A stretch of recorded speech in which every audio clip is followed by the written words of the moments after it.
I'm in Angkor Wat for the first time in several years, and the ride I'm using at the moment is a Honda NC700, which is actually a really nice bike for travelling around the temples. Sadly, my Africa Twin is not working, but I'll enjoy this ride very much, and I'm really excited to get back to the temples again.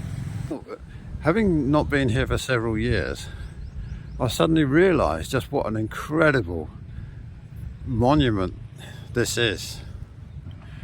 And what you can see here is the moat of Angkor itself. The sheer scale of this is just astronomical. And yet when I was living here and working here, I was coming to Angkor so often that I was almost becoming a bit blasé about the scale. The causeway to Angkor Wat extends about 200 meters across the moat. And as you see here, you see the western entrance. And if you look here, you're looking towards the south side. We see a lot of photographers and somebody having a wedding here. Oh, beautiful.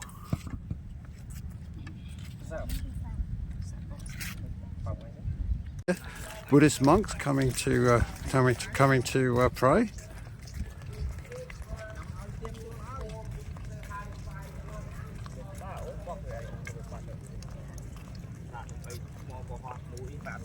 One of my favourite things about Angkor Wat is this magnificent Vishnu statue. It was restored many years ago, and at one time apparently it lost its head. But it is actually one of the most revered sculptures in the whole of the park, and it is really a place of pilgrimage to many Khmers. This is the inner causeway of Angkor, which extends about 500 meters to the 5 towers at the end, which I will take you through very shortly. One of the fantastic things about being at Angkor this time of year, which is December, is the light is actually not overhead like it is in summer.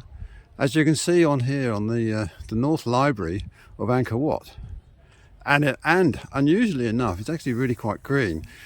This is the south reflecting pool of Angkor, a very popular place for photographers obviously, and when you get a day like this, it's absolutely perfect.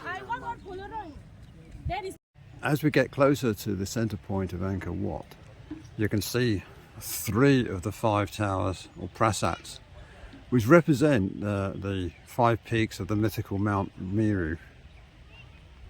Angkor Wat was my place of work doing photography. After several years, I've just come to the conclusion that it's such a magnificent and vast temple. It's the world's largest, and really takes your breath away to think of the whole scale of it all.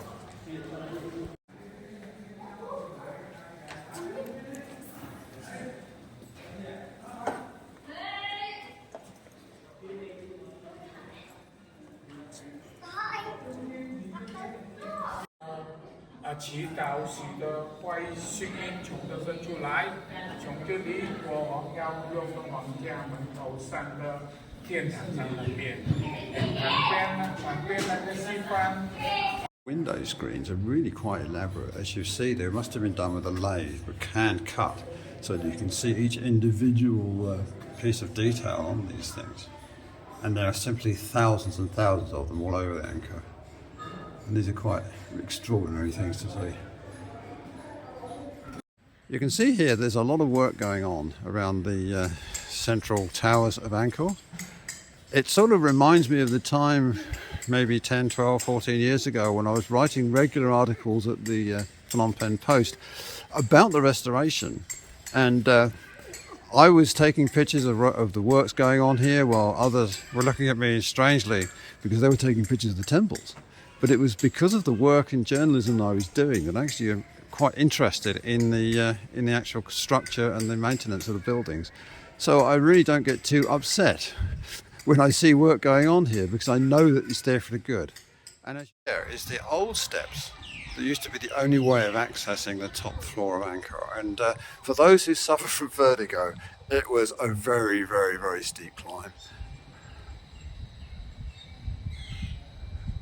So as you see here, the new steps, although they're steep, they're actually an awful lot easier and safer than the ones they used to be.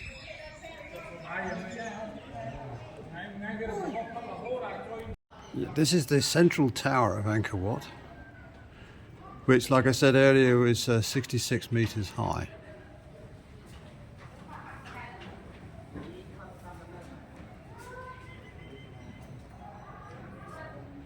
You can see the monks here sort of sitting behind the reclining Buddha, which is behind the fence there.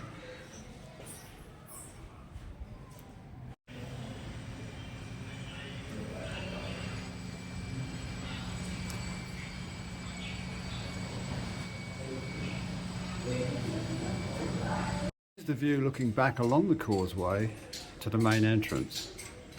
Thousands of these apsaras, or the celestial dancers, around Angkor. Each one is different, an uncountable number.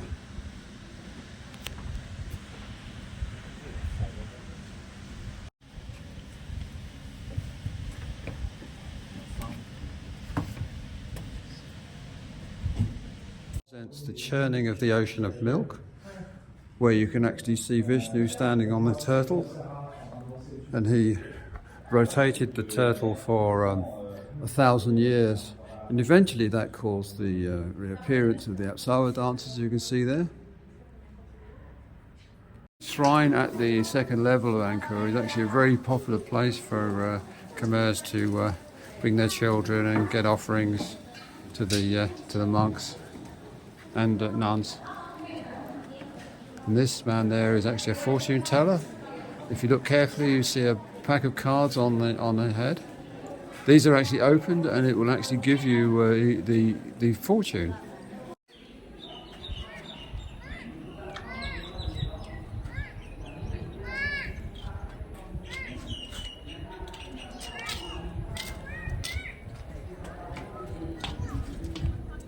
It's early afternoon now, and actually it's getting really quite busy on the causeway.